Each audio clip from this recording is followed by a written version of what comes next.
Hello, respected viewers. It's George from Ireland. Welcome back to my channel. Thanks for viewing. We're going to be talking about this proposal in Germany to outlaw the Alternative for Deutschland. There's this controversial political party which goes back at least 10 years. But it's a very worrying and retrograde trend that any political party ought to be outlawed, no matter what its opinions. Are these opinions acceptable or unacceptable? Surely the electorate must be the arbiters of that.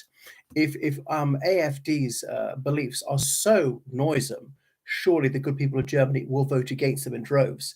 I think I'm right in saying that opinion polls say that AfD's popularity is standing at 12% in Germany. So that's a serious segment of public opinion they got behind them, and it's about on level pegging with the ruling Social Democratic Party. It is scandalously anti-democratic that anyone should want to outlaw a political party. That lies the way to tyranny. What we're facing is soft totalitarianism, and where you end up is like Russia or China or North Korea or Turkmenistan or one of these very oppressive left-wing states where dissident voices are drowned out, where they criminalize dissent, where they hold political prisoners by the tens of thousands.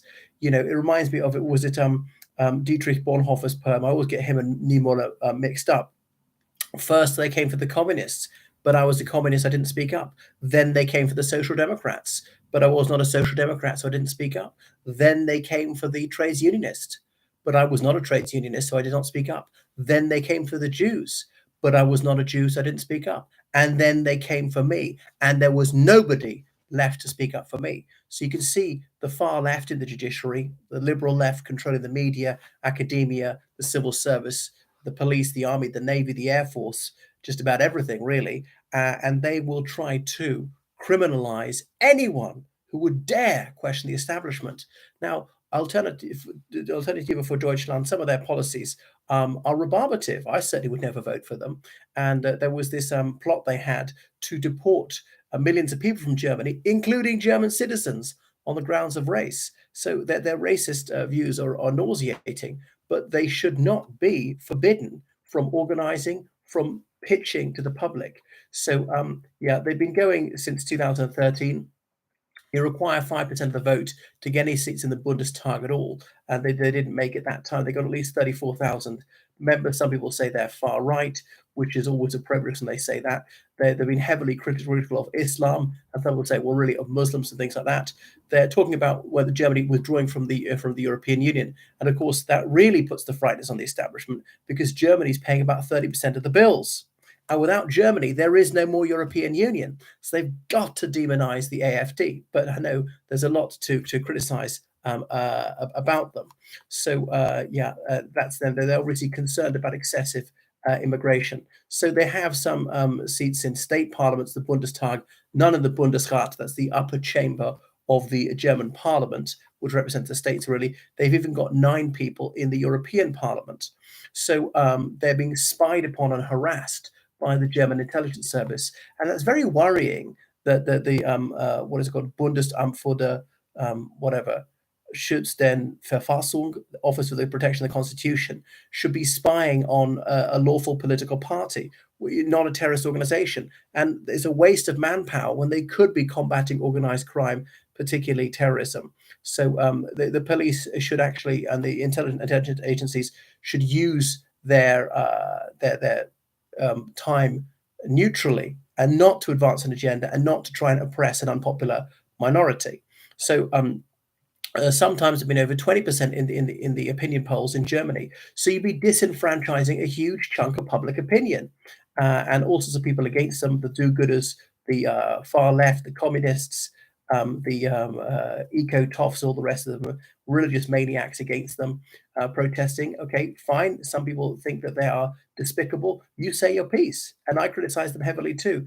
But you should not be. You should not be trying to outlaw them. Yeah, so it's very worrying that people would try to think that others should be disenfranchised and deprived of their right to say what they believe.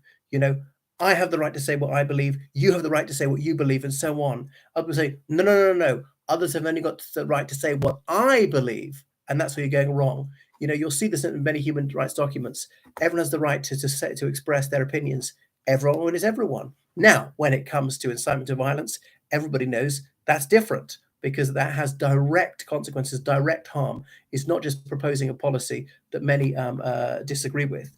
So that is why Alternative for Deutschland must not be outlawed if Germany is to be a free country again. And it's opening the door to totalitarianism, and it would make Germany no better than some of the dictatorships to the east. And surely Germany's learned a bitter lesson. But after 9/11, there was a lot of pressure in the Bush administration for Germany to suspend habeas corpus and detain people without trial. And Angela Merkel, she became chancellor, I think, shortly after that, actually. Is that right? No, 2005 she came in. Gerhard Schröder, he was a chancellor. Social Democrats said, no, absolutely no, no way, not going down that road, because that's what started the Third Reich. And we shouldn't be doing the same now. Okay, you might think immigration is marvelous, you might think it's terrible. Whatever your opinion, you've got to be able to say it. No opinion is unopposable. It's very worrisome that some people are so eager to strip us of our rights, attempting the deprivation of our entitlements, who think that fundamental human rights should be criminalized.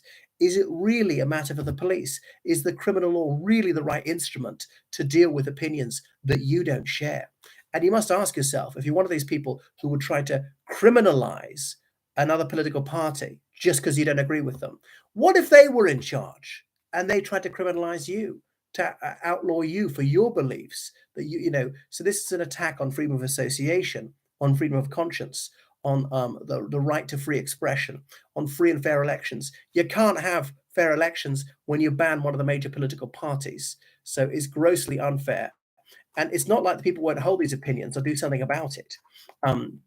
Because if you take away their right to organize legally and to use democratic means to accomplish their objectives, then they're going to turn to violent means to accomplish their objectives, because they've got no alternative left. They're denied ballot box access, which would be grossly unjust, and that would really be putting Germany in a very dangerous situation. So, those who detest AfD, they should be allowed to argue against them. I've always loathed AfD, partly because they're really just Putin acolytes. Putin, who was always branding people neo-Nazis, he's obviously encouraging, funding, giving his imprimatur to groups which have sympathies in Nazi direction, which is obviously despicable and grossly hypocritical, because totalitarianism is a unity, whether it's communism or Nazism, and Putin is both, really. So AfD, yes, they are nauseating, but they should not be outlawed. It's very, very dangerous, and it's completely unlikely to work. So that's why they must be allowed to say what they believe. They've got a serious number of members, and there's an awful lot of immigration, and it's something which sharply divides opinion. So these controversial issues should be openly debated, and we should not have politicized policing, the sort of liberal Gestapo that some people want, how the police is ideological enforcers. In the United Kingdom, so the police are shock troops of the far left, imposing their ideology on others, which is very troubling indeed. Anyway, what do you think? Please give your comments below. Make sure you donate on Patreon. Sorry, subscribe on Patreon, donate on PayPal, georgecallahan79@gmail.com. Goodbye.